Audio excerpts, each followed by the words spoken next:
Olá, gente! Sejam bem-vindos para mais uma aula de EA 772, Circuitos Lógicos. Na aula de hoje, nós vamos ver um tópico muito importante, que é o tópico sobre contadores, não é?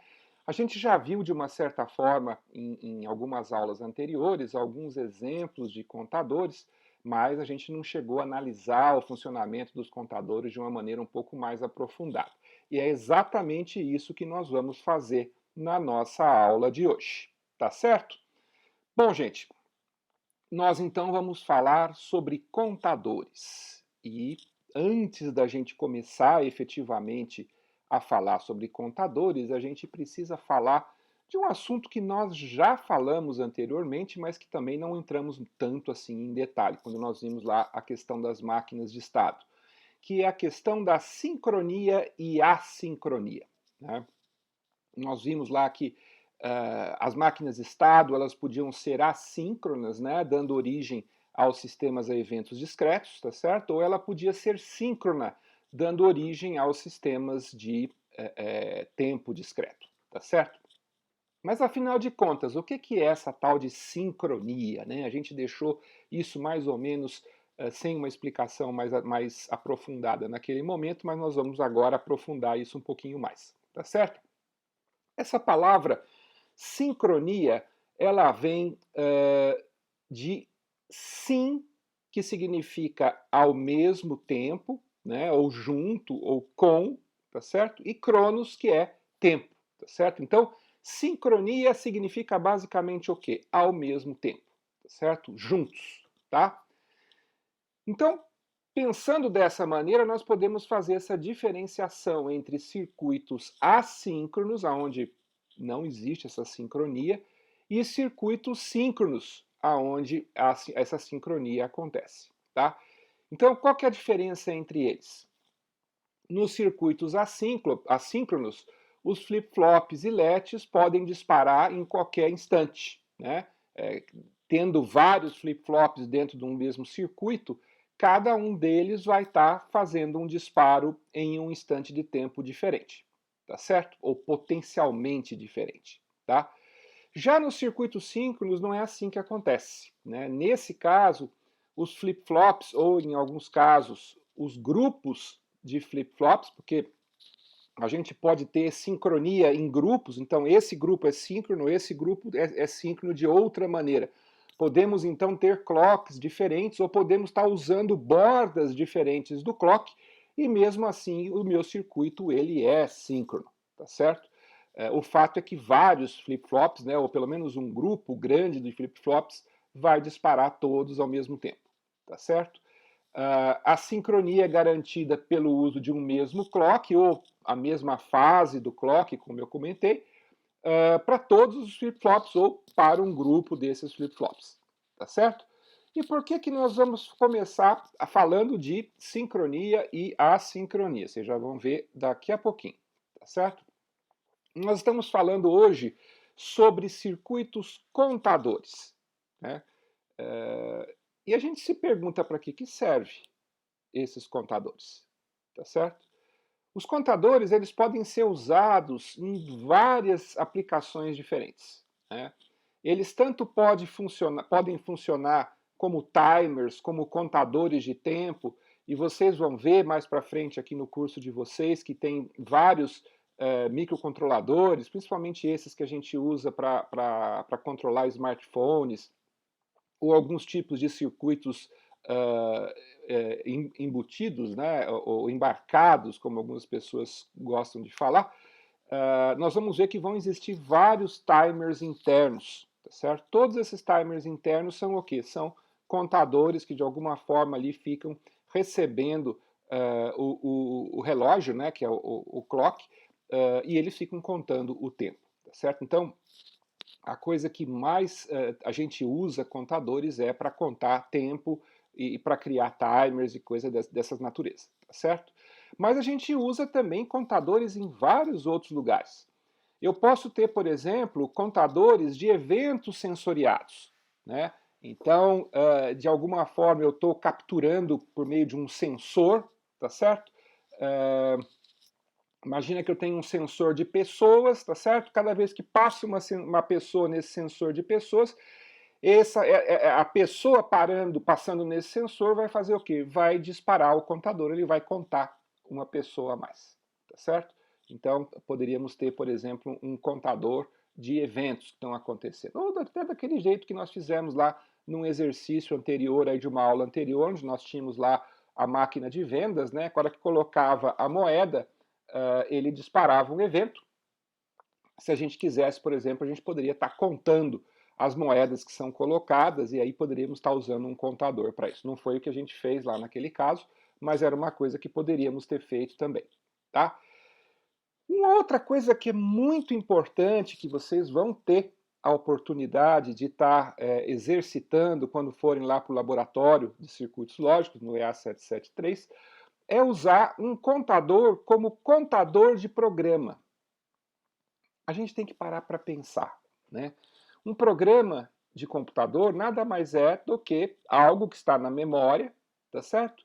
E aí tem que ter um contador de programa que fica incrementando a instrução que está sendo executada pelo programa num determinado instante de tempo para poder capturar essa instrução da memória, tá certo? Então vocês vão ver que é muito comum a gente usar contadores para funcionar como contadores de programa, tá certo? Aí, à medida que ele vai acrescentando, ele vai passando para as próximas instruções, tá certo? E vai podendo executar todas as instruções do computador uma a uma, tá?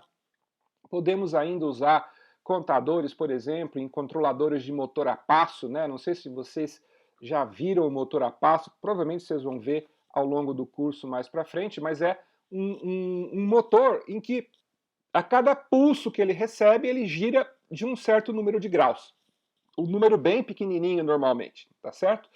E se a gente quiser saber aonde que esse motor está, em que posição da rotação que ele está, uma das maneiras da gente fazer é contar esses pulsos. A gente pode estar usando também um contador para fazer o controle de um motor a passo, tá certo?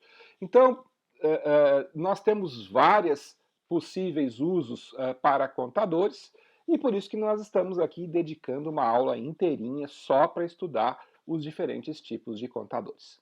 Tá certo? Tá claro, gente? Legal. Por que eu falei de sincronia, né? Porque vocês vão ver que o tipo de contador mais simples que tem é o que a gente chama de um contador assíncrono.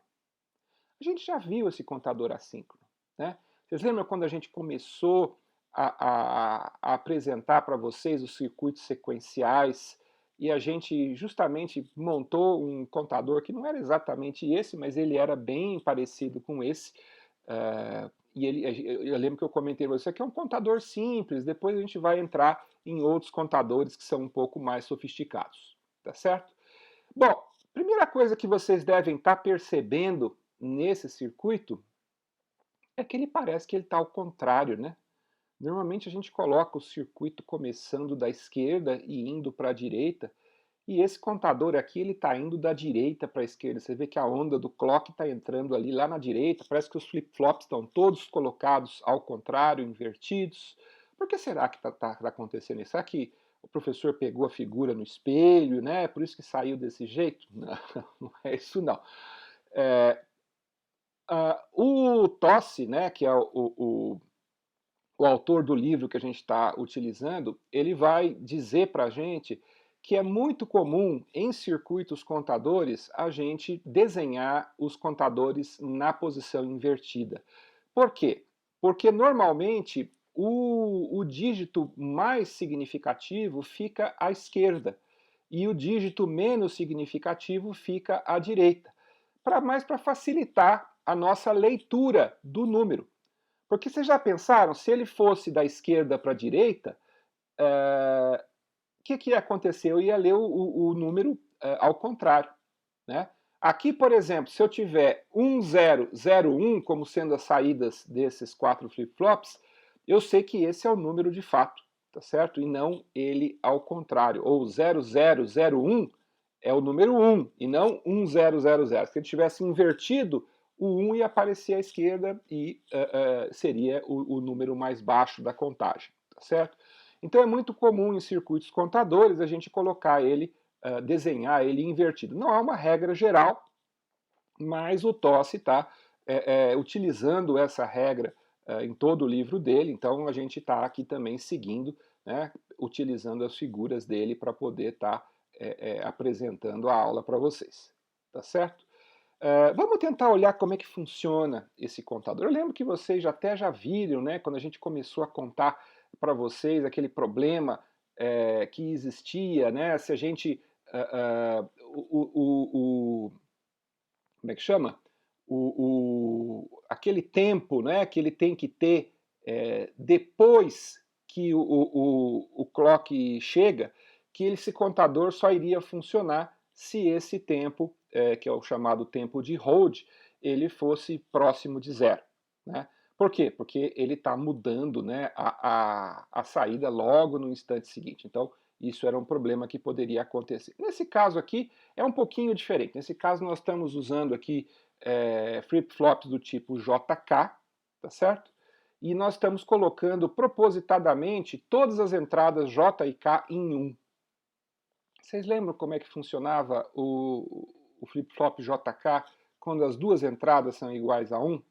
Ele funciona como um flip-flop tipo T. Então ele vai ficar invertendo a saída a cada pulso de clock.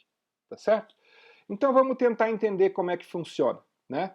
A cada pulso de clock, o A, que era 1, vai para 0. Depois ele vai para 1. Depois ele vai para 0. Depois ele vai para 1.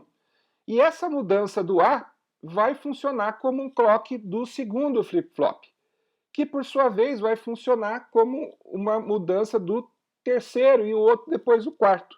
Só que olha que interessante, né?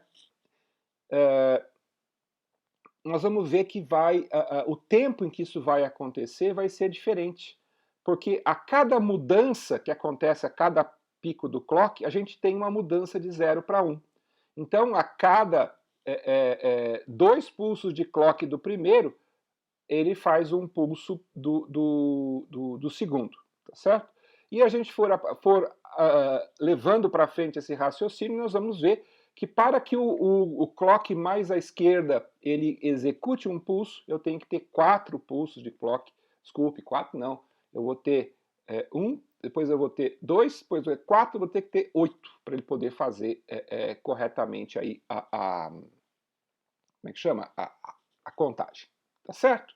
Então o clock ele é aplicado apenas na entrada clock do flip-flop A saída do A é aplicada na entrada clock do B e assim sucessivamente até o último flip-flop, tá certo? E aí a gente então vai ter que os estados do primeiro e último flip-flops representam os bits menos significativos e mais significativos, respectivamente, contando da direita para a esquerda, tá certo? Legal. Então vamos ver como é que funciona isso aqui, né? Vocês já viram essa figura? A gente já mostrou ela para vocês. O flip-flop era um pouquinho diferente, mas a figura era exatamente a mesma. Ou seja, o contador que a gente mostrou lá atrás, ele era um pouquinho diferente, né? Então se a gente for ver, o que vai acontecer? Olha, ele começa a contagem no 000, ali do lado mais esquerdo, e nesse caso aqui, como ele tem a bolinha na frente do flip-flop, ele é sensível à borda de descida, tá? Então, ó, se a gente for olhar na forma de onda, ali logo no começo, a gente tem o quê? 0000, tá? Quando vem o primeiro pulso de clock, ele vai para, olha aqui, né? 1000. Só que o 1 é o menos significativo, então a gente tem que olhar de baixo para cima, é 0001, certo? Depois é 0010, depois é 0011, tá? Então a gente vai olhando ali embaixo nos dígitos para ver, né, o que está acontecendo ali de fato, e a gente vê que ele vai contando. 0, 1, 2, 3, 4, 5, 6, 7, 8, 9, certo? Só que em binário, tá? E aí olha que interessante, quando ele chega ali no 15º pulso, ele vai mudar para 1111, que é o último número que a gente consegue contar com 4 bits. O que vai acontecer quando chega, então, o pulso 16? Ele volta para 000, tá certo? E começa a contar dali para frente de novo, tá certo? Então, isso é outra coisa interessante dos contadores. Quando eles terminam, eles começam de novo e a contagem ela se repete, então, dali para frente, tá certo? Bom, se a gente quiser, nós podemos entender esse circuito por meio do seu diagrama de transição de estados. E nesse caso vai ser bem simplesinho, por quê? Porque a transição que acontece nos estados, não temos entrada, tá certo? A entrada não é utilizada, nem saída. A gente só tem a transição dos estados mesmo. Então, olha, ele de 000, ele vai para 001, ele vai para 010, ele vai para 01. Reparem que a gente só tem um único evento, que é o pulso de clock, tá certo? Então, é um diagrama de transição de estados muito simplesinho, que a gente pode estar criando naquela tabela verdade ali, que é uma tabela de transição de estado. Ou seja, do 000 ele vai para o 001, do 001 ele vai para o 010, do 010 ele vai para o 01 e assim por diante. Tá certo? E só para a gente lembrar ali da estrutura dos nossos flip-flops ali em cima. Tá certo? Lembrando que os flip-flops da esquerda, né, o J e o K também estão em 1, da mesma maneira que o flip-flop da direita. Tá certo? Então, nada de muito especial aqui nesse diagrama, é só para mostrar para vocês que todo contador, de uma certa forma, ele é uma máquina de estado também, tá certo? Lembrando que a máquina de estado, ela é uma representação formal para um circuito que está acontecendo ali. E nesse caso nós vamos ter esse tipo de diagrama de transição de estados, tá certo? Um conceito muito importante que a gente vai usar em vários lugares aí nos nossos exercícios é o conceito de módulo de um contador, tá certo? O módulo de um contador, ele é o número de estados que o contador percorre em cada ciclo completo de contagem antes de retornar ao estado inicial, tá certo? Bom, para esse contador que a gente viu aqui, né, nós temos uma formulinha que calcula esse módulo de uma maneira muito simples, né? Para esse contador assíncrono que a gente viu ali, a gente sabe que o módulo ele é igual a 2 elevado a n, onde n é o número de flip-flops do contador. Então, se eu tenho 3 flip-flops, eu vou ter n igual a 3 e eu vou ter, portanto, 8, o módulo 8, porque ele vai ter 8 estados diferentes até que ele retorne para contar de novo o primeiro estado. Tá certo? Só que, de uma maneira generalizada, o contador não precisa ser um contador como esse, que é o que a gente chama de um contador completo, tá? Se a gente quiser, a gente pode programar o nosso circuito contador para iniciar num valor arbitrário e terminar num valor arbitrário também, tá certo? Então eu posso iniciar em 0 e parar num valor arbitrário, eu posso começar num valor arbitrário e ir até o fim, ou eu posso começar num valor arbitrário e encerrar em qualquer valor arbitrário. Então, se eu quisesse, eu poderia construir um circuito contador que poderia estar contando 3, 4, 5, 3, 4, 5, 3, 4, 5. Ele contaria só durante essa sequência e depois, quando chega no 5, ele volta de novo lá para o 3. Tá certo? Então, esse conceito é o conceito de módulo, tá? Um contador como esse, que contasse só 3, 4, 5, ele teria que módulo?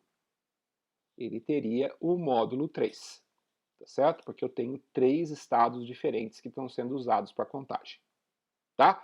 Então é importante guardar esse conceito de módulo.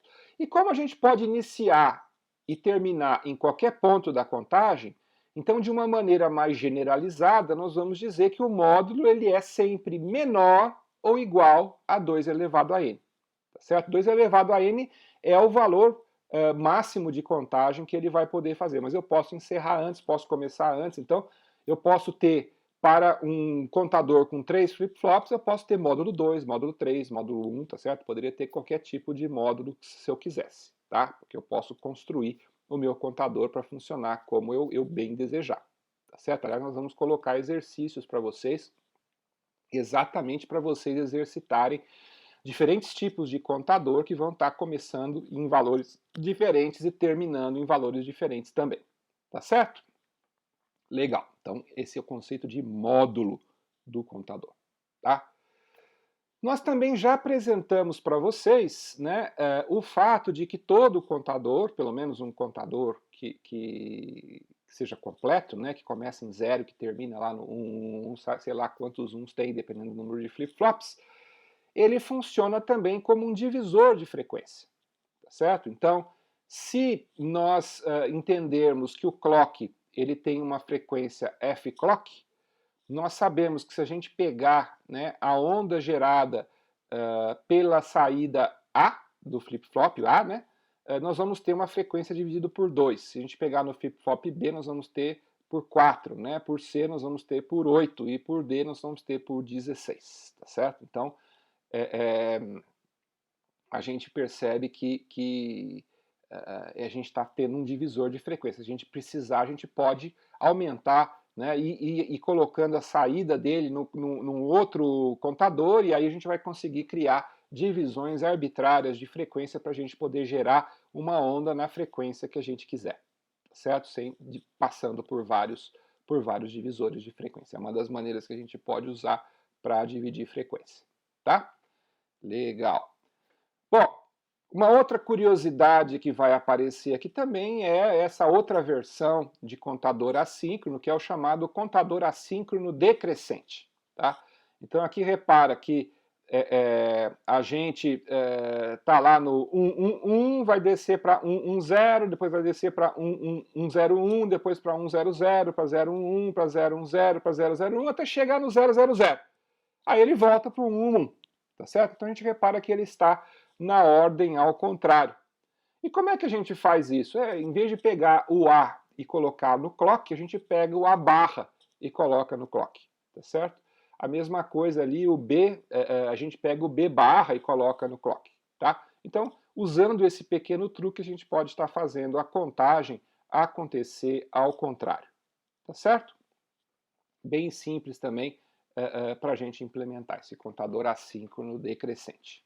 Tá certo? Legal. Mas tem um problema. Tem um problema com os contadores assíncronos, né? Que é aquele velho problema do atraso de propagação. Porque, veja, vamos voltar aqui para a gente olhar para esse contador, né? Vamos imaginar que cada um desses flip-flops ele tem lá um tempo de propagação, tá certo? Então, quando o pulso de clock acontece, a saída vai modificar-se depois de um tempo T, P, né, que é o tempo de propagação, tá certo? O que acontece? Se a gente tem um atraso de TP na saída do primeiro flip-flop, na saída do segundo flip-flop nós vamos ter o quê? 2 vezes TP, tá certo? No terceiro flip-flop nós vamos ter o quê? 3 vezes TP, tá certo? E aí o que acontece? Esse atraso ele vai aumentando à medida que a gente vai propagando o número de flip-flops que fazem parte do nosso contador, tá certo? Então, olha, o que vai acontecer, né? A gente vai perceber que ali no primeiro pulso de clock ele vai atrasar 50 nanosegundos, supondo que 50 nanosegundos é o tempo de propagação desse nosso flip-flop. No segundo, nós temos que somar os 50 milissegundos do primeiro mais os 50 milissegundos do segundo. Então nós vamos ter, na verdade, um atraso total de 100 nanosegundos, tá certo? E no terceiro flip-flop nós vamos ter 150 nanosegundos, que é 50 do primeiro, mais 50 do segundo, mais 50 do terceiro. Então nós vamos perceber que à medida que nós vamos aumentando o número de flip-flops, nós vamos ter ali um atraso que pode ser que não faça mal nenhum, tá certo? Mas ele tem um problema muito sério que a gente precisa considerar, tá certo? Naquela primeira onda que nós temos ali, nós aplicamos um clock que a gente chama de um clock lento. É um clock de 1 milissegundo ou 1000 nanosegundos. Tá? Então, para 1000 nanosegundos, 50 nanosegundos acaba sendo desprezível. Apesar de você conseguir enxergar esse atraso, na maioria das vezes isso não vai fazer um mal muito grande. Mas olha o que acontece se a gente começar a usar um clock rápido, tá certo? Um clock com um período bem curto. Reparem na figura da direita ali, que ao invés de ter um clock de 1000 nanosegundos, eu tenho um clock de 100 nanosegundos. Opa! Aí a coisa começa a ficar feia, tá certo? Por quê? Porque o atraso de 50 nanosegundos em 100, isso aí começa a ficar significativo, tá certo? Então, ó, vocês vão perceber que no primeiro pulso de clock ele gerou, o segundo ele já deu com atraso, tá certo? Ó, no terceiro, ele inclusive perdeu um pulso de clock no meio do caminho ali, tá certo? Ele perdeu porque o atraso foi tão grande que ele já pegou um valor errado ali, e a gente percebe que aquela condição de 100 nanosegundos acaba nem ocorrendo nesse caso aqui, porque o atraso foi tão grande que quando chegou o próximo pulso de clock, ele já tinha avançado em cima da outra onda, e aí ficou tudo atrasado, tudo errado, tá certo? Então, a gente percebe que quando a gente usa um contador assíncrono, nós temos uma limitação na velocidade do clock que a gente consegue aplicar no nosso contador assíncrono, tá certo? Porque se essa velocidade for rápida demais, ou seja, se o período do meu clock ficar pequeno demais, aquele atraso de propagação começa a ser significativo e aí não vai funcionar mais, o contador vai fazer a contagem completamente errada.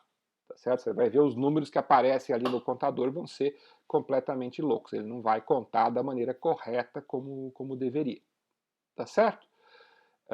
Então, isso é um problema muito sério com os contadores assíncronos, que acabou fazendo com que esses contadores assíncronos eles caíssem aí num esquecimento, tá certo? Apesar dos primeiros contadores serem contadores assíncronos, hoje em dia a gente dificilmente usa de fato um contador assíncrono, a menos que tenha uma razão muito boa para isso, mas via de regra a gente não vai estar usando contadores assíncronos, tá certo? Então, é uma curiosidade, né? A gente mostrou aqui para vocês, porque é um dos primeiros tipos de contadores que a gente aprende a fazer, mas na prática ele tem vários problemas. Ele tem o problema do tempo de hold, ele tem o problema do tempo de propagação, que limita a velocidade do clock.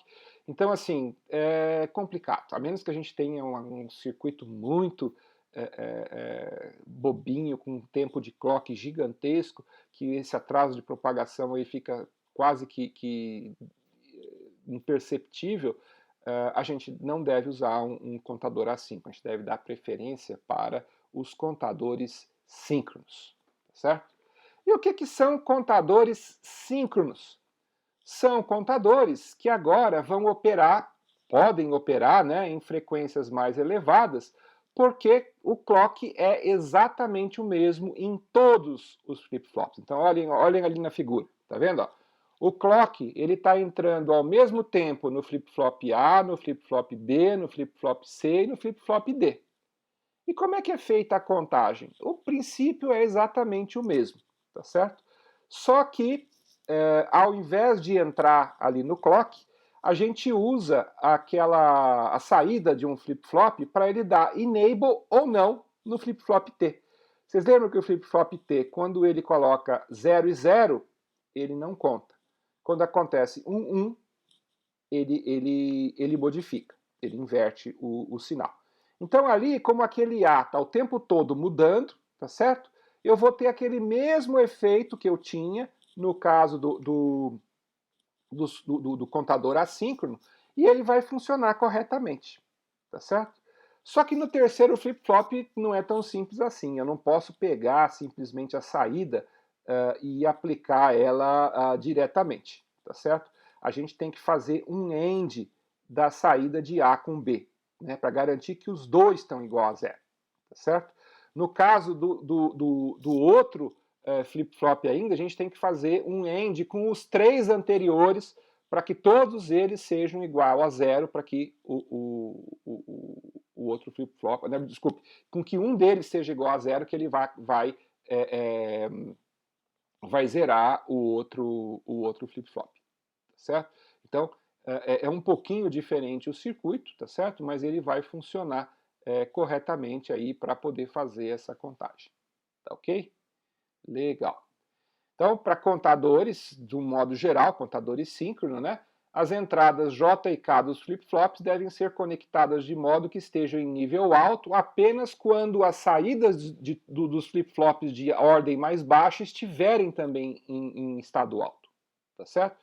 E é com isso que eu vou conseguir aquele efeito de contagem, tá? Então nós vamos ter uma tabela verdade como aquela, cada pulso de clock ele vai incrementando essa minha contagem aí para o nosso contador síncrono. Ok? Legal. Eu tinha falado para vocês, né, que a gente pode ter contadores que começam num valor arbitrário e que terminam também num valor arbitrário, tá certo? Uma das maneiras de fazer isso é usando esse circuitinho aqui, que faz uso do clear do flip-flop, né? Vocês se lembram que o clear ele joga o valor da saída em zero de maneira assíncrona, pelo menos num grande número de flip-flops, tá certo? Então o que vai acontecer? A gente pega aquele NAND que tem ali na entrada do clear e a gente coloca ali, né, B e C, tá certo? E aí, o que isso vai significar? Que quando B e C for igual a 1, tá certo? Ele vai lá e já dá o clear, tá?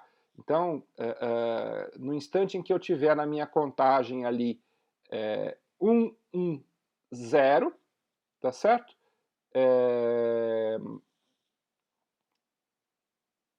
Eu vou ter ali 1, 0, 1,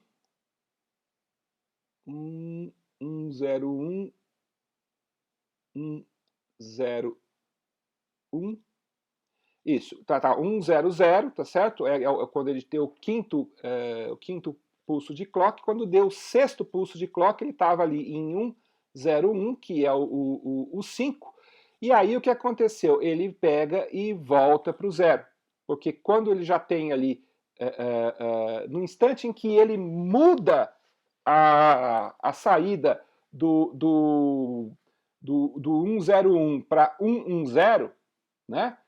Naquele exato instante ele já vai lá e dá o clear, tá certo?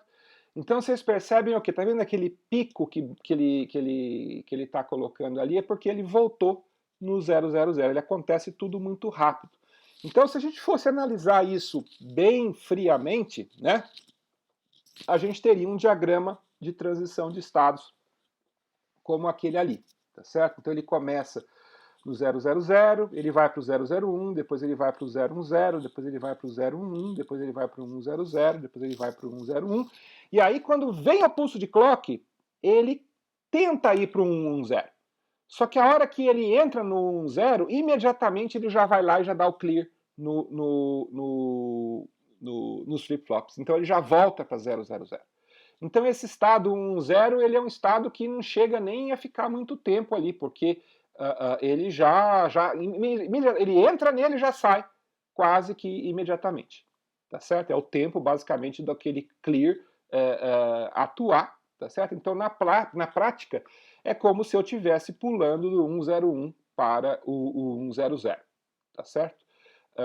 Nesse caso aqui também, se a gente por algum acaso chegasse, né, naquele 111, né, que em princípio poderia iniciar lá, tá certo? Ele também iria para o 000, mas ele nunca chega no 1, é só mesmo se ele iniciasse ali a partir de uma condição inicial qualquer, tá certo? Então, esse é um exemplo de um contador de módulo menor do que 2 elevado a n, tá certo? Ele está contando aqui até 5, ele vai de 0 a 5, então o módulo dele é módulo 6, tá? Não é só dessa maneira que a gente pode fazer um contador de módulo menor do que 2 elevado a n, tá certo? Na aula que vem nós vamos fazer alguns exercícios junto com vocês para vocês projetarem diferentes tipos de contadores, né, onde a gente cria para ele começar num determinado valor, terminar num outro valor também, e vocês vão ver como é que a gente faz isso. Basicamente, nós vamos fazer o quê? Nós vamos desenvolver uma máquina de estados. Nós vamos fazer o projeto de uma máquina de estados, vamos construir aquela máquina de estados e vamos implementar. E aquilo lá vai virar um contador com o módulo que a gente quiser. Tá certo? Então, nós vamos ver isso depois na próxima aula. Tá? Hoje nós vamos só ver mais assim, dar uma geral nos diferentes tipos de contadores, né, para a gente entender mais ou menos como é que funcionam esses contadores. Nós não vamos entrar ainda nesses detalhes, mas na aula que vem a gente vai tentar fazer esse tipo de exercício. E a gente pode também estar passando alguns exercícios desses para vocês aí, para vocês irem tentando já, desde já, a fazer esse tipo de circuito. Tá ok? Legal. Aqui nós temos um outro tipo de contador que também é bem legal. Ele é um contador crescente e decrescente. Então, se vocês olharem ali em cima, ó, dá uma olhada ali em cima, ali, tá certo? Vocês vão ver, na verdade tem que olhar para cá, né? Dá uma olhada ali em cima, ali, tá certo? Tem ali um sinal up-down, tá? Então, se up-down barrado, tá? Então, se esse sinal for 1, ele vai contar para cima, tá certo? Se ele for 0, aí então ele vai contar para baixo, tá certo? Então nós vamos ver que ele usa esse circuitinho aqui, tá certo? Aonde ele vai usar ali ou o AB ou o A barrado, B barrado, o que vai fazer com que ele inverta ali o valor do J e do K, tá certo? Ao invés de colocar o valor 1 em 1, ele colocaria o valor 0, 0, tá certo? E aí isso vai acabar invertendo ali o funcionamento do contador, tá certo? Nesse caso aqui, como ele é configurável, se a gente, dependendo do valor desse sinal up-down, ele pode subir ou descer, né? Vocês veem lá pela máquina de estado que se o valor de up-down for 1, ele conta crescendo. E se for 0, ele conta decrescendo. Como a gente pode mudar o valor dessa entrada ao longo do tempo, a gente pode ter que nem naquela figurinha ali. Ó. Repara que ali a gente começou, né? Olha o sinal ali em cima do up-down. Ele começou com 1. Então ele começa contando de maneira crescente. Ele vai 0, 1, 2, 3, 4, 5. Quando chega no 5, o que acontece? Ele inverte o valor de up-down, ele vai para 0. Aí ele começa a contar decrescentemente. Então de 101 ele vai para 100, depois para o 011, depois para o 010, depois para o 001, depois para o 000. Tá certo? Então também aí é uma maneira da gente ter um contador que pode estar subindo e descendo. Tá certo?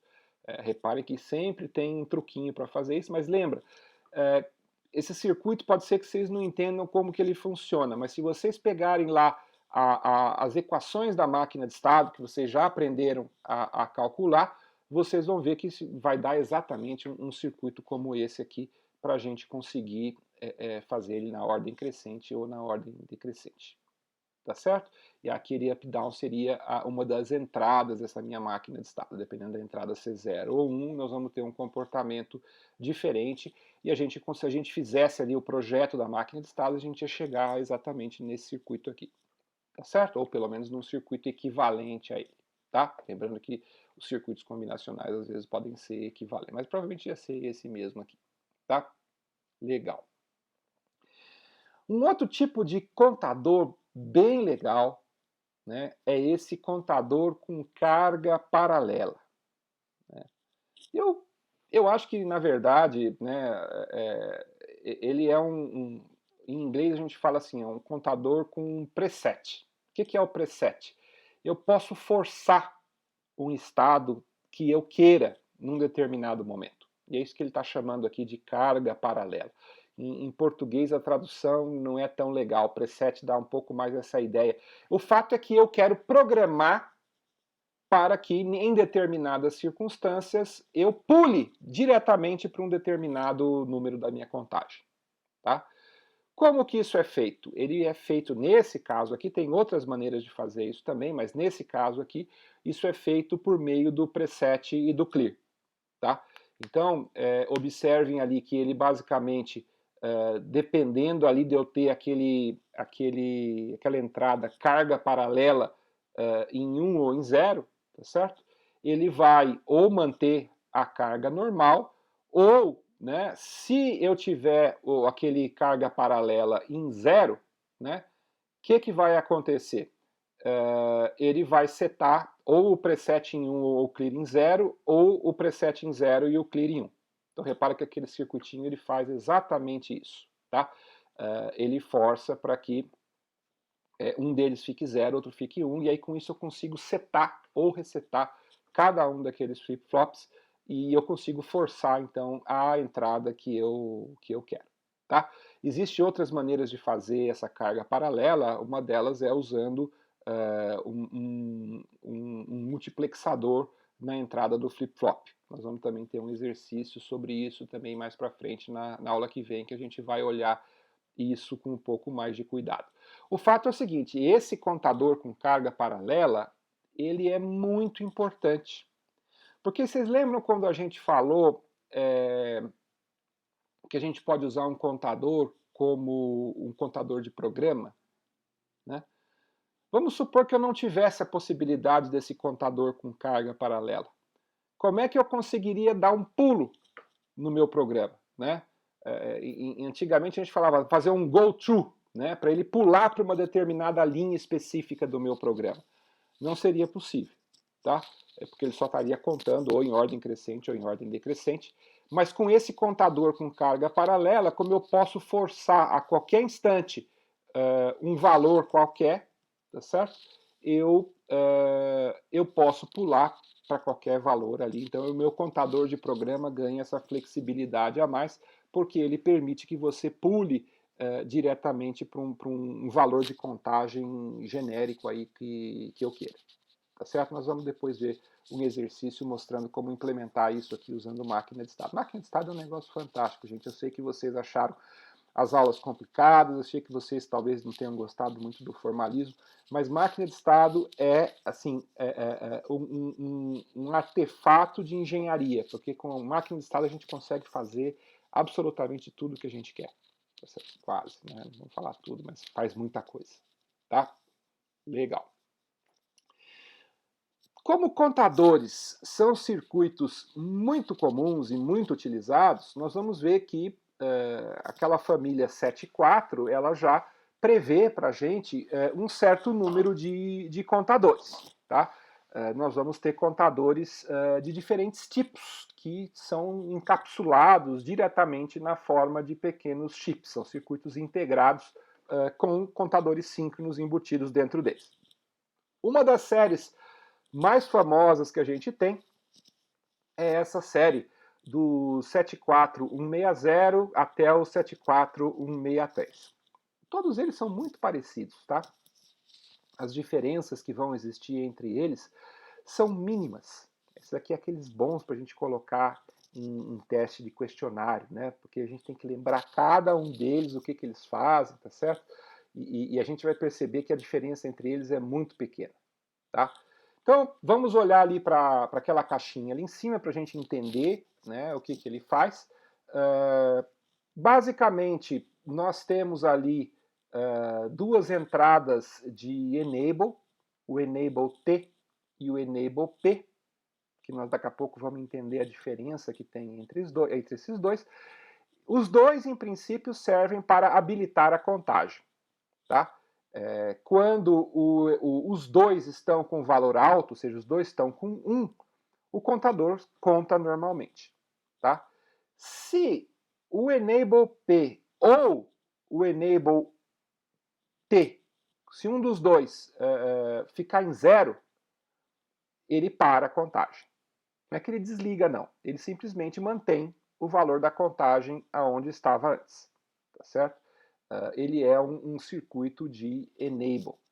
Tá? a diferença que existe entre o ENT e o ENP é que o ENT, ele, além de inibir a contagem, ele joga aquela saída RCO em zero. Tá? Então, se por algum motivo, né, nós já vamos explicar o que é esse RCO para vocês, tá? Se por algum motivo o RCO estiver em 1 e o ENP for para 0, ele simplesmente para, mas ele mantém o RCO como é que chama? Em 1, tá? Já com o ENT não é assim, o ENT ele zera o RCO. Nós vamos entender por que ele faz isso, tá? Então nós temos aquelas duas entradas que são enables, nós temos um clear, tá certo? Que é aquele CLR, ele é barrado, então ele dá o clear quando eu colocar 0, quando eu tiver com 1, ele mantém o valor normal. Se eu colocar ele em 0, ele vai para 0 em todos o contador. Ele coloca o contador em 0, 0, 0, 0. Tá? Aquelas entradas ali ABCD são as entradas da carga paralela. Então, esse contador aqui é um contador com carga paralela. Tá? A gente habilita essa carga paralela com aquela entrada load barrado. Tá? Então, quando o load barrado for igual a 0, ele pega o valor que tem ali em ABCD e coloca a saída com esse valor. Exatamente, ele pula para esse número da contagem. Tá certo? Então já dá para perceber, né? Se a gente quisesse, por exemplo, iniciar um contador que começasse, por exemplo, no número 5, uma das maneiras de fazer isso seria colocar o número 5 ali na entrada ABCD e dar um pulso negativo lá no load barrado e ele automaticamente pularia direto para aquele valor de contagem. Tá certo? Legal. O RCO, gente, ele serve se a gente quiser cascatear dois ou mais circuitos contadores. Tá? Então, o que acontece com aquele RCO? Quando que ele acende? Ele acende quando a contagem do contador chegar no seu limite. Tá certo? Então, nós vamos ver que essa série, né, 160, 163, são 4 contadores distintos. Nós vamos ter 2 tipos de contadores ali. Tá? Nós vamos ter os contadores binários, que eles vão de 0000 até 1111, mas nós vamos ter também contadores BCD. Então a gente pode ter alguns desses chips, né, no caso ali o 74160 e o 74162, eles são contadores BCD. Então eles vão contar de 0 a 9. Quando chegar no 9, eles voltam para o 0. Tá? Então vamos entender o RCO, como é que funciona. Quando eu tenho, né, 1 ali naquelas 3 entradas e o NT está em 1 também, né? O RCO ele vai para 1. E para que serve isso? Para a gente poder colocar um outro contador ali em cascata para ele contar um número de mais alta ordem. Tá certo? Então, para isso que serve esse RCO. Né? O nome RCO ele vem de Ripple Carry Out. Né? É como se fosse um carry de contagem. Tá? Depois que tem o 1111, ele estaria pulando para o 0000 e o RCO ele vai então ir para 1 para você poder fazer habilitar a contagem do outro contador. Tá certo? Muito bem. Entendemos todas as entradas e todas as saídas do nosso circuito contador. Vamos olhar ali naquela tabelinha da direita superior para a gente entender. Então, olha que interessante, né? Os contadores síncronos 160 e 162 são os contadores BCD. Então, eles vão contar de 0 a 9. Então, eles são contadores de módulo 10. Tá certo? Já os contadores ímpares, né, o 161 e o 163, eles são contadores binários. Eles vão de 0 até 1111, até 15, tá certo? Então, lembrem-se, né? Os pares são BCD e os ímpares são binários. Vai perguntar isso para vocês, vai cair no testinho, tá? E a diferença entre eles? Qual que é a diferença do 160 para o 162? Qual que é a diferença do 161 para o 163? Se a gente olhar na tabela ali abaixo, nós vamos ver o quê? Nós vamos ver que o 160 e o 161, eles possuem o que a gente chama de um clear assíncrono. Significa o quê? Assim que eu coloco o valor de clear em 0, ele já zera a saída do meu flip-flop. Então ele faz isso de maneira assíncrona. Mas o 162 e o 163, no caso um BCD e um binário, eles têm o clear síncrono. Significa o seguinte, se eu colocar o clear em 0, ele não vai pular para 0, ele vai pular para 0 só quando vier o pulso do clock. Tá? Aí quando chega o pulso do clock, aí então ele transiciona, tá certo? E aí ele vai para 0. Tá? Então olha como é uma sutileza, eu falei para vocês, são todos muito parecidos. Né? 160 é um contador BCD com clear assíncrono. 161 é um contador binário com clear assíncrono. 162 é um contador BCD síncrono. E o 163 é um contador binário síncrono. Tá? Então nós temos 4 combinações diferentes que nós podemos estar usando para fazer a contagem. Certo? Essa tabela também nos dá alguma outra informação bem interessante, né? Que independente, né, do que a gente coloca lá em P ou em T, né, que são os enables, se a gente colocar o load em 0, ele vai copiar aquela saída ABCD na saída dos flip-flops, né, no QA, no QB, no QC, no QD. Tá? Então o load ele é síncrono, porque ele vai acontecer isso com o clock, ou seja, a carga é sempre síncrona, mas a carga independe do UNT e o ENP. Né? E nós vamos tentar entender isso daqui a pouquinho, quando eu for mostrar, quando a gente cascateia os circuitos para a gente ver o que acontece. Tá certo? Mas vamos dar uma olhada um pouquinho mais a fundo nesses contadores, tá certo? Então nós temos aqui o exemplo do 74163, que é... O que é o 74163? Ele é um contador síncrono, tá certo? Todos eles são síncronos, né? Pegadinha aqui. É um contador com clear síncrono, porque o 61 também é síncrono, tá? É só o clear que é assíncrono. Nesse caso aqui, o clear é síncrono. E ele é um contador o quê? Binário ou BCD? Um contador binário. Tá? Então ele vai contar de 0000 até 1111. Vamos olhar. Essa forma de onda é uma forma que a gente poderia fazer várias análises, mas vamos tentar focar em alguns pontos que são particularmente interessantes para a gente analisar. Né?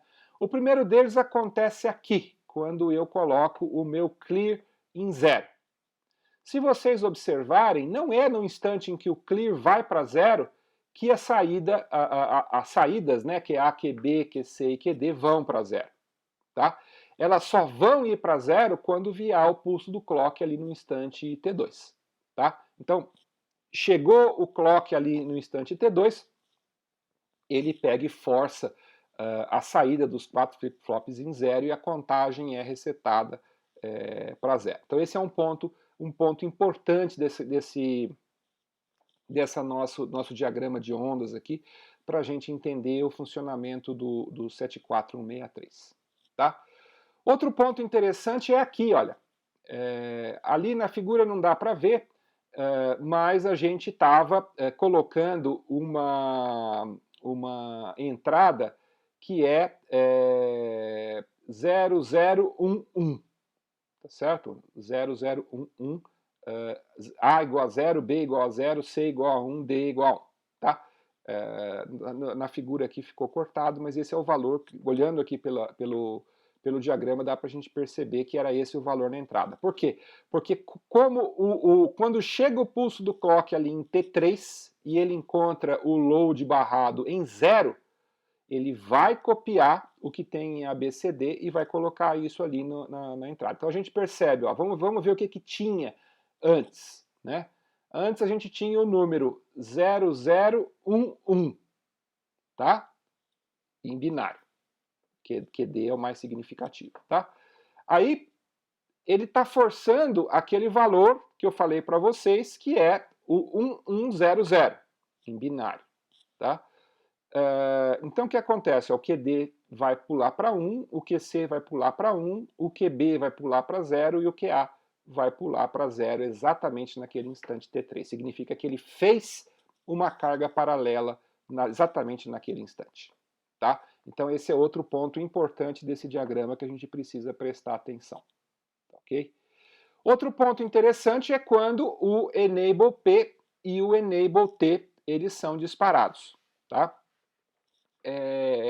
Nesse caso aqui, né, a gente, como é que chama? O que ele vai fazer é que ele vai parar a contagem. Então vocês percebam, né, quando antes do primeiro ENP chegar, a gente tinha o quê? A gente tinha um valor ali que era 1, como é que é? 1, 1, 1, 1, 1, 0. 1, 1, 1, 0. Exatamente. Nós estávamos com esse valor 1, 1, 1, 0. A gente estava.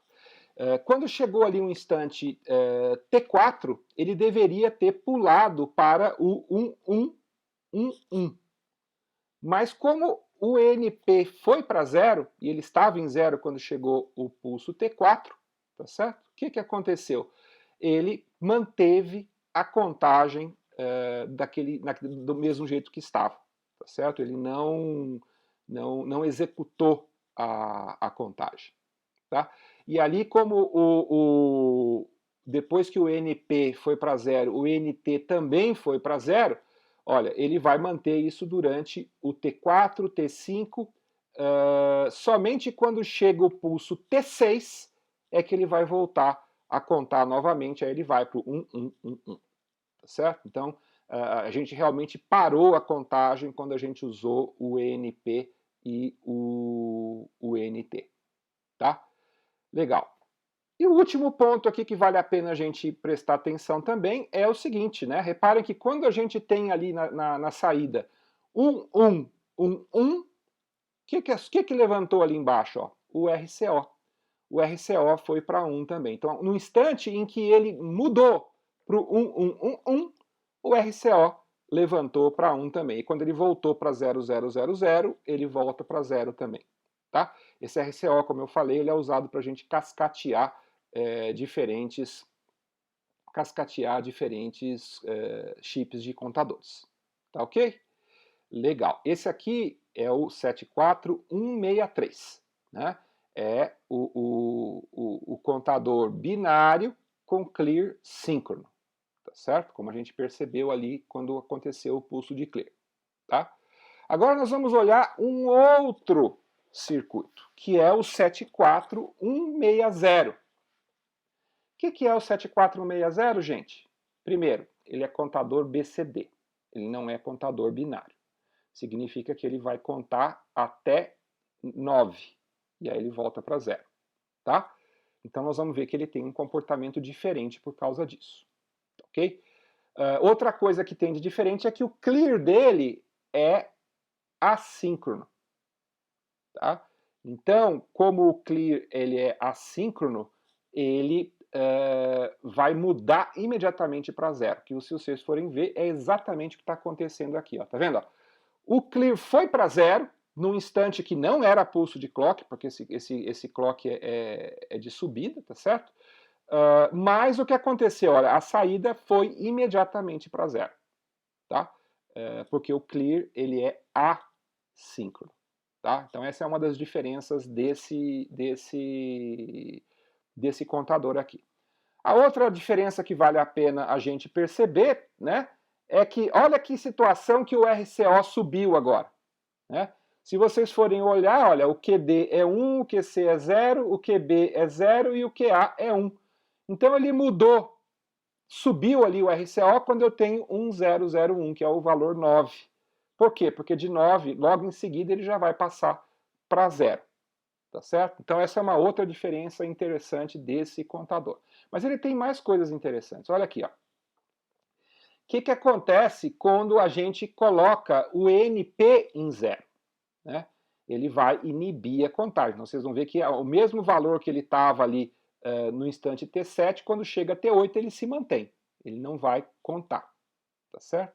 Mas olha o que acontece nesse instante seguinte aqui, quando o ENT vai para 0. Vocês vão perceber que a contagem vai continuar igualzinho. Ele vai inibir a contagem de novo. Ele vai manter por uma terceira vez ele vai manter ele zerado. Mas olha o que acontece ali com o RCO. No instante que aquele pulso negativo ali no ENT chega, o RCO vai para 0 também.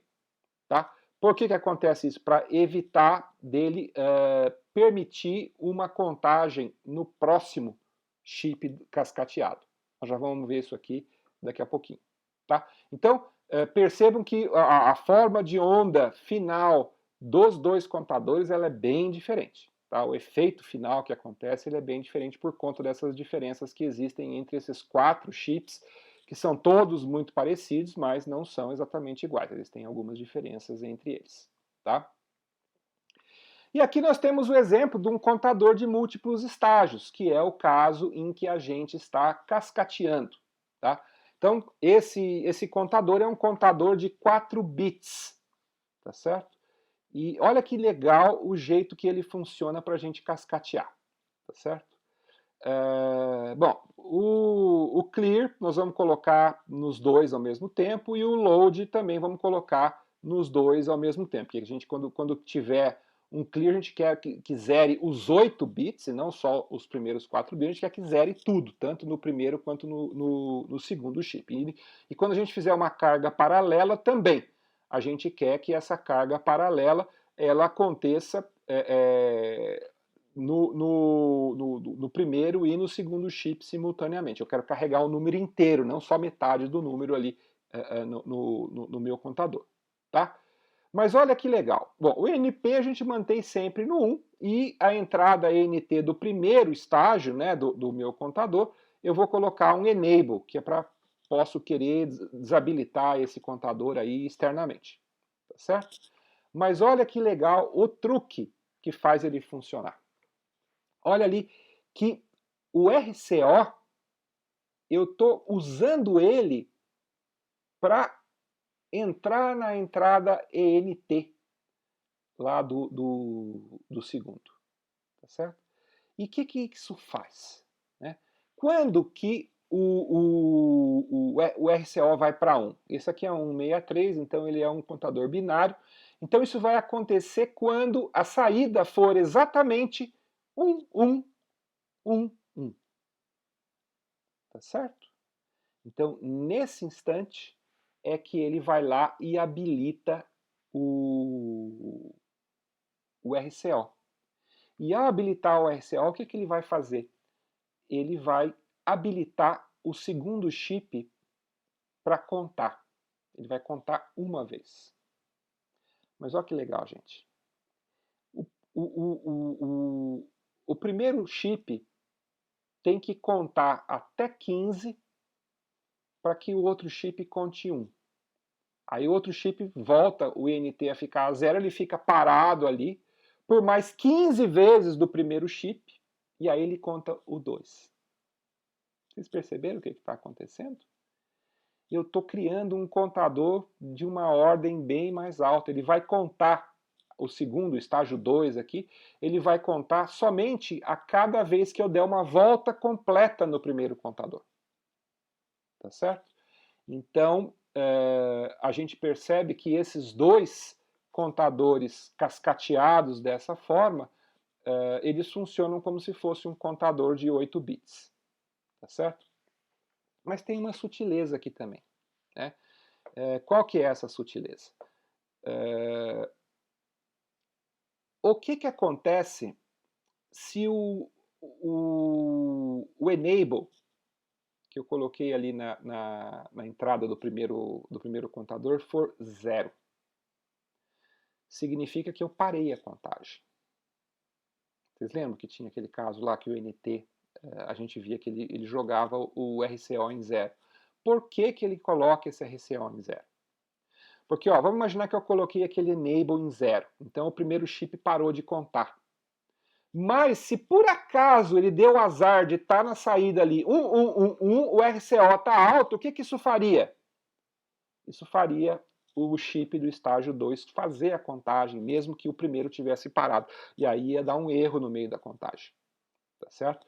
Por isso que o RCO ele propaga isso para o segundo chip. Tá certo? Para garantir que os dois simultaneamente ficam desabilitados. Tá?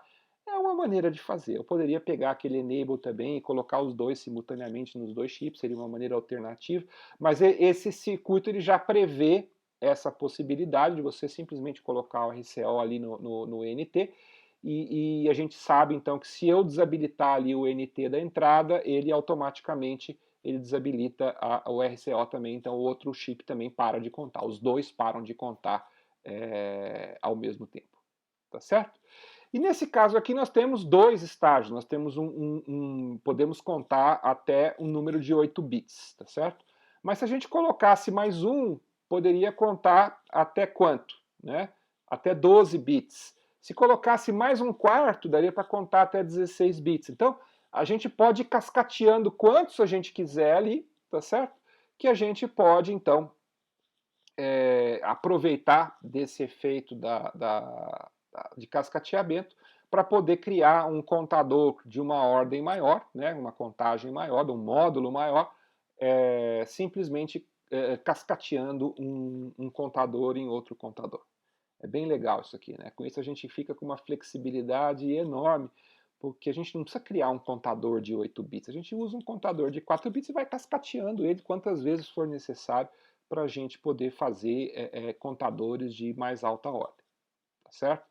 E a gente lembrando aí que no estágio atual dos computadores, né, os computadores atuais estão trabalhando com números de 64 bits, então é como se tivesse um contador com 64 bits. Não é uma coisa tão difícil de fazer. E isso é o que a gente tem de mais up-to-date hoje em computação, que são os sistemas de 64 bits. Pelo menos são os mais comuns atualmente. Pode existir outros tipos? Pode, mas não é tão comum assim. Os mais comuns hoje são os computadores de 64 bits. Tá? Então, eu simplesmente estaria levando esses sinais aí com a flecha para os estágios de mais alta ordem, fazendo uma conexão semelhante a essa que eu estaria conseguindo gerar um contador aí de alta ordem. Tá certo? Legal, né? Um truque bem interessante esse da gente poder cascatear os chips, tá? Vamos passar então agora a fazer o que a gente chama da análise de contadores síncronos, tá? A análise de um contador síncrono, gente, nada mais é do que uma análise da máquina de estados. A gente já fez isso aí lá na aula de máquina de estados, né? O que a gente vai ter que fazer? Nós temos aqui um contador síncrono, a gente quer saber, né, o que esse contador faz, eu quero saber qual que é o módulo dele, quando que ele começa, quando que ele termina. Então nós vamos usar aquele mesmo procedimento que a gente fez na análise de um circuito sequencial, que a gente usou lá na aula de máquina de estados. Primeira coisa que a gente faz é levantar as expressões lógicas nas entradas dos flip-flops. Então nós vamos, né, colocar ali aquelas entradas J e K, como é que ela é calculada, quais que são os valores que são colocados ali. Baseado nesses valores, então, nós vamos levantar a tabela de excitação e a tabela de transição de estados, para a gente saber de que estado, né, ele vai gerar os valores de J e K dos diferentes flip-flops. vamos calcular ali o próximo estado, tá certo? E aí, então, com o estado atual e com o próximo estado, a gente tem a tabela de transição de estados, e aí a gente pode criar o diagrama de transição de estados, tá certo? Então, olhando para o meu diagrama de transição de estados, eu posso fazer um diagnóstico de como que funciona esse contador, tá? Então, esse circuito aqui que a gente está vendo, ele vai ter essa máquina de estados, tá certo? Nós podemos saber, então, que ele conta de 000 até 100, e depois ele volta para 000, tá certo? Esse que é ele é um contador de módulo 5, tá? Poderíamos descobrir, por exemplo, outro início, outro final de contagem, dependendo aí de como a gente levantasse essa máquina de estados, tá certo? E nesse caso específico, esse contador ele tem uma propriedade que é muito interessante em contadores, que é o que a gente chama de contadores autocorretores. Tá? O que é um contador autocorretor? Um contador autocorretor, ele é um contador que, se por acaso ele iniciar em algum estado que não faz parte do ciclo de contagem, ele automaticamente vai para um estado válido na contagem. Tá certo? Porque ele poderia, dependendo da máquina de estados, ele poderia ficar com duas contagens diferentes. Se ele começa num, ele fica num, se ele fica no outro. Isso não seria legal. Esse contador aqui, ele é um contador autocorretor. Tá?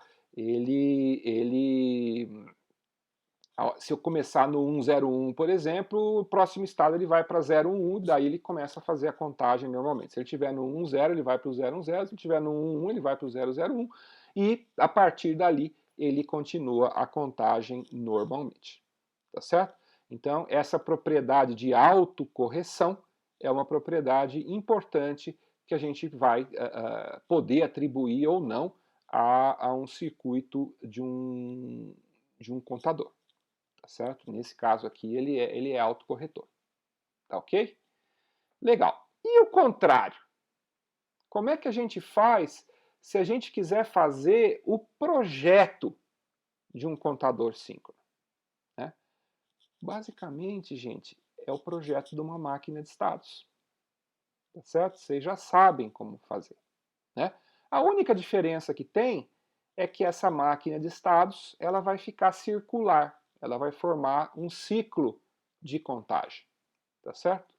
Então o que a gente tem que fazer? Primeiro a gente determina o número de flip-flops necessário para representar a sequência de contagem desejada. Então se a gente quer fazer um contador de módulo até módulo 8, nós vamos usar 3 bits, né? Se a gente quiser fazer de módulo 16, a gente vai colocar 4 bits, tá certo? E assim por diante, tá? Primeira coisa que a gente tem que descobrir é quantos bits que o nosso contador tem que ter. E isso vai ser o número de flip-flops que a gente precisa colocar. Tá certo? Em seguida, a gente vai desenhar o diagrama de transição de estados, mostrando todos os estados possíveis, mesmo aqueles que não vão ser utilizados na contagem. Tá certo? Lembrando que se a gente quiser que ele comece num valor, né, a gente pode fazer com que ele pule, né, de qualquer estado não válido para esse valor, ou até do zero, se a gente quiser, né? Pode pular o zero direto para o valor que a gente quer que comece, e daí ele vai fazendo a contagem, depois ele retorna para aquele mesmo valor que ele tinha começado. Tá certo?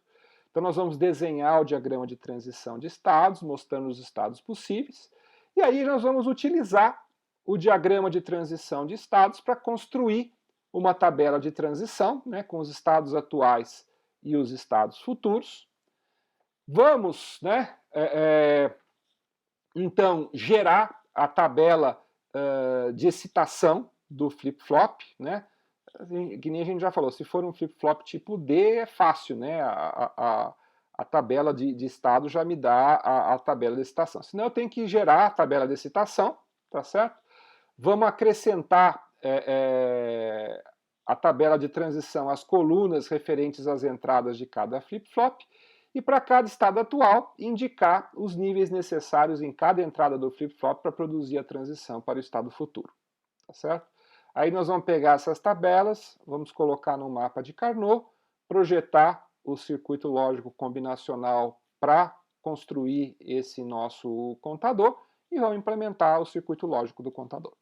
Tá certo? É assim que a gente projeta um contador síncrono.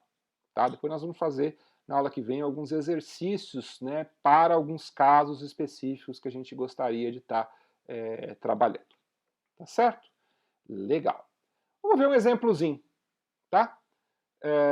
Projete utilizando o flip-flop JK, um contador de 3 bits, cujo diagrama de transição de estados está representado na figura abaixo. Então a gente percebe que é um contador de módulo 5, de tal forma que aqueles 3 estados ali em cima, 101, 110 e 111, são estados não utilizados e, portanto, para a gente poder ter aquela propriedade de autocorreção, nós vamos fazer com que todos eles vão para o estado 0, tá?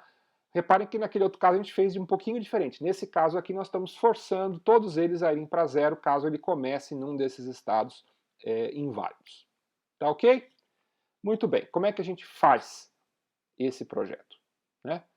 Primeira coisa é gerar a tabela de transição. Tá certo? Como nós não temos entrada nesse caso, o nosso como é que chama? A nossa máquina de estados vai ficar bastante simples. Né? Então, basicamente, de 000 ele vai para 001, de 001 ele vai para o 010, de 010 vai para 011, de 011 vai para 1000 e de 1000 ele volta para o 000. E aí nós também colocamos, né, que aqueles 3 casos que não são utilizados, o 101, 10 e 111, todos eles vão direto para o 0. Então montamos essa tabela de transição. Tá certo? É o primeiro passo para a gente poder implementar esse contador. Em seguida, nós precisamos agora gerar as tabelas de excitação. Tá certo? Então aí nós vamos ter que... a gente vai pegar aquela tabela de transição e sabendo que no caso do flip-flop JK, né, se ele está com um valor Q e eu quero que ele vá para um valor Q estrela, se é 0 para 0, eu tenho que colocar 0 ou don't care. Se é 0 para 1, eu tenho que colocar 1 ou don't care. Se é 1 para 0, eu tenho que colocar don't care ou 1. Se é 1 para 1, é don't care 0. Tá? Aí a gente vai fazer isso para cada uma das colunas, né? Do Q2 para o Q2', que no caso seria o J2K2, né? Como no primeiro caso ali, o Q' seria 0, tá certo?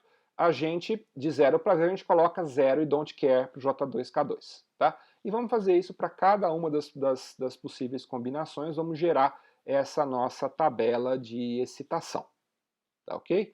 Uma vez que a gente gerou a tabela de excitação, nós vamos então agora fazer o mapa de Carnot, tá certo? Então, ali inicialmente a gente basicamente pegou ali, era para ter transparente isso aqui, no final não ficou bom isso aqui.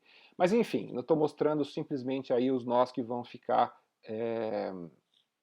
que vão ser aglutinados ali, e a gente gera as equações, né? J2 é Q1, Q0, K2 é 1, porque a gente aproveitou todos eles ali simultaneamente, o J1 é Q2 barra Q0, o K1 é Q2 mais Q0, o J0 é Q2 barra e o Q0 é igual a 1 também, tá certo? Temos então essas equações e aí podemos então finalmente montar o nosso circuito que implementa esse nosso contador do jeito que a gente gostaria que ele funcionasse. Tá certo? Então, é dessa maneira que a gente implementa o projeto de um contador síncrono. Tá certo? Legal. Bom, gente, a gente então, na aula de hoje, vimos aí diversas maneiras diferentes de implementar esses circuitos contadores, que são circuitos, como eu falei para vocês, muito importantes, né? E A gente falou de contador assíncrono, de contador síncrono, falamos dos chips, né, do 74160, 161, 162 e 163. Falamos também da diferença do clear assíncrono para o clear síncrono, tá certo? Então tem vários pequenos detalhes que a gente colocou aqui.